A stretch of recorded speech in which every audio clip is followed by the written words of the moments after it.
Welcome back. I presume a very, hopefully, lively discussion, and we really are interested. I was well-meaning when I said we'd be interested in the 2 or 3 things that you've come up with to help focus the board on the long term.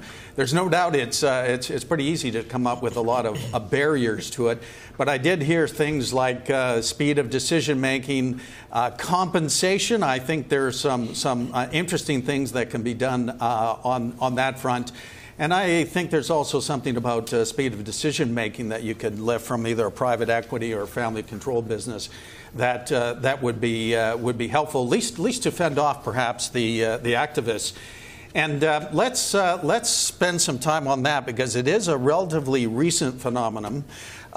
You know, every time, Wes, I hear about activists, and this is probably from the corporate boards, they're all short term, you know, they don't understand, et cetera. That's the response.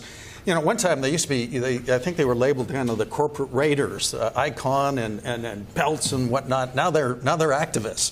But in any event, are they truly all short-term, or, you know, you've dealt with all sorts of them. Which perspectives on activists that you can provide our audience? Well, first of all, they don't like to be considered as activists. They consider themselves to be constructivists. So that's going to be the new fancy term that you're going to hear, because that term is friendlier, it's nicer. It's not kicking down the boardroom door to tell you that you're doing all these things wrong, but it's nicely tapping on it, and you invited them in and they're saying, maybe we can work together to fix this broken company. But just a little bit on activists, and David mentioned a little bit of it. $300 billion in invested capital. $300 billion. Meaning that if you open up a firm and you say that you're an activist, chances are you're going to be raising a lot of money very quickly, especially if you have any kind of track record. You're also going to find that most of the major pension funds in the world invest in activist funds and have significant investment in activist funds. And the reason why they have that is because of the fact that they follow the money.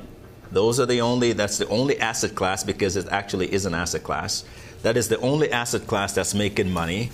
Everybody else is following the index, and these guys go contrary to that. And the only way to make a 30 to 40% return is really to invest with an activist fund. And they also have great reputation now, and they're not seen as people who professional investors don't really want to align themselves with. But the thing that boards should realize is that it is a game changer. The game has changed, and it's not going back to the good old days. It's not going back to the days when someone invests in your company, they don't like your strategy, they don't understand what you're doing with the business, and you tell them to sell their stock and move on. That is no longer happening. These professional investors will get what they're looking for. You look at Yahoo, for example, right now involved in a proxy fight, and it's not no longer people are saying we want 1 or 2 seats. In some cases, they want the entire board. But I can tell you that that's not necessary in order for them to get what they're looking for. All they need is to get in the door, and they'll get the change that they're looking for. So how do you protect yourself when you're involved in an activist situation, or when an activist come knocking on your door? Whether they send you a letter with a list of asks, how do you respond to that? Do you immediately respond by saying, thank you, but no thanks? Or do you very much think about your vulnerabilities? Think about the areas in the business where you feel that is your soft underbelly, because every single company has them. The problem is that most companies don't really explore them because they try to ignore them, but they exist, and that's what the activists will exploit. A lot of companies don't really articulate well to their investors what their long-term strategy is. So investors don't really know what they are. What is long-term for you as a business? Is it 5 years? Is it 10 years? And what are some of the key milestones that you really expect to achieve within that period of time? Make sure that you articulate that to investors very, very clearly. And one of the other things is that they fail to communicate overall to to investors. They don't do road shows. They don't do what they call governance roadshow or meetings with investors. And they only go to the investors when they feel that they have to because they have no choice. That's really not a way to communicate to investors. For example, if you look at the energy sector, there's a lot of companies in that sector right now that refuses to meet with investors. And they refuse to meet with investors because of the fact that they have nothing but bad news to tell them.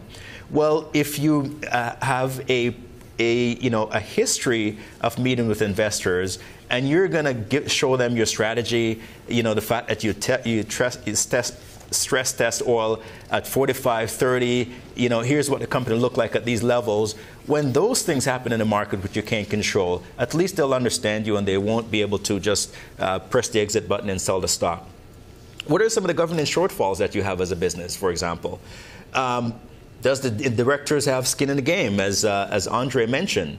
When you look at a lot of these public companies, in a lot of cases, these directors have 0 shares in the company. Now, Don mentioned, does it mean that you need to put 10% of your net worth in a company? Do we need to be demanding that? Not necessarily, but you have to take some money out of your pocket and put into the company. And when you don't have that, that's something that the activists definitely exploit in the company. When you look at the compensation structure, for example, we know that CEOs will come in and they would demand X number of dollars, and as a compensation committee, you have to negotiate with them. But once you cut that deal, you now have to sell that deal to investors. And you have to now determine, why am I paying this person $20, $30 million to do this job? Can't I find somebody else who can do the job for a fraction of the price and do the same job that this person would do? The other thing that companies fail to do is the motivation. They fail to determine the motivation and track record of these activist investors. For example, do you treat a Bill Ackman the same way you would treat someone who just opened up a fund a couple of years ago who has no track record? Absolutely not. And if we look at, for example, the CP situation, where here's somebody who put $1 billion into a company, they have a very strong track record, all the major funds are backing them or behind them. In that situation, you want to open up a dialogue to make sure that you invite that person in, have some serious conversation with them, and at the end of the day, if you can't come to terms on what they're looking for, then you can agree to disagree, but you're not going to fight just because. You're fighting because you feel that there are fundamental principles, that difference in principles that you have, and you're willing to go to the shareholders and take your case to them. The other thing that you need to do as well is to set up a proper board engagement strategy. A lot of board of directors do not go out to talk to their investors. It will be normal in the future. It will be something that's regular in the future. At least once a year, independent directors should be out there testing the temperature of their investors. For example, nobody's going to, when management goes out into a roadshow, investors will not tell the CEO that he's the wrong guy for the job and that he should go back and tell the board that. So the information that the board will get from management during the roadshow will be filtered. There's no question. On the other hand, in some cases, the directors will not hear directly from the shareholders that the CEO is incompetent, should be fired. But they will ask questions like, what's your succession planning like? Are you 100% committed to the current CEO? And if you have 3 or 4 shareholders asking the same questions, chances are you can make a view as to whether or not you have the right person running the company. Because if you now, when you're under attack by an activist, and that's the first time you're going out there talking to investors or the board, keep in mind that in a lot of cases, the activist attacks the board, not management. So the board has to be out there selling the story as to why you're capable and why you're doing the right thing for the company. And if the shareholders are hearing for the first time when there's a fight or when there's a proxy battle, chances are it's a very difficult fight to defend. The other thing is that you need to do is to know your investors and know them very well. Some investors are in your stock just because of the fact they're indexed and they follow the index, and you're in the index and they invest in it for that reason. They may know nothing about you. When you actually go out and do a roadshow, you're going to find out a lot of information about these investors. In addition to that, you'll find out about their propensity to support activism. Some investors do not support activism. Other investors are keen to support activism. So you need to know who they are. And you also need to think really about their demands. In some cases, they're asking reasonable things. For example, sell this division of the business, or maybe you need to have different skill sets on the board. So if you now have a dialogue with those individuals and you seriously consider the things that they're asking you to do, chances are there's some things that you can actually give on, and the things that you really believe in, and you take their good ideas, let them fight over their bad ideas. And people generally don't want to fight over bad ideas because they generally can't win. If you adopt an evergreen shareholder engagement strategy, meaning that this is something that you do, this is part of your culture as a business, chances are it's very difficult for an activist to win. I'll give you an example. We were involved in a potential proxy contest with a very large company, multi-billion-dollar company, and the company has an amazing communication strategy with their investors. Board members went out, the CEO went out on a regular basis. The activists actually make a phone call to all their institutions, because in Canada you can talk to up to 15 shareholders without breaching any solicitation rules. They talked to all 15. They were hearing the same thing from all 15 shareholders. Great company, love the management team, the board is on the right track, love the strategy. And the investor actually sold his stock and walked away. In a lot of cases, what we find is that the activists, before they actually approach the company, two things that they would do.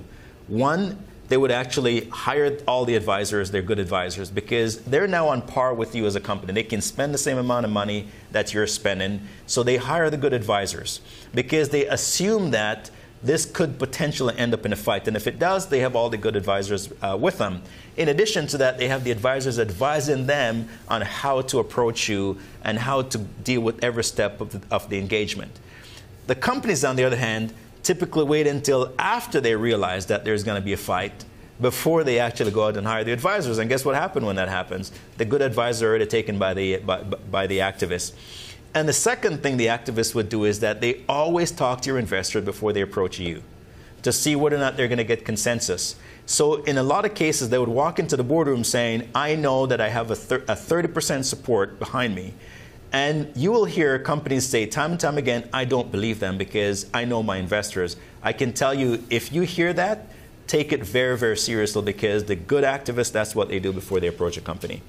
And also make sure that your defense strategy plan is in place, right? Your advance notice bylaw, you sharpen that up. Make sure that you have proper shareholder rights plan in place, even though the new rules deal with some of that. But you have to make sure that you have a proper defense strategy in place so that when the activists come knocking, you can respond very quickly.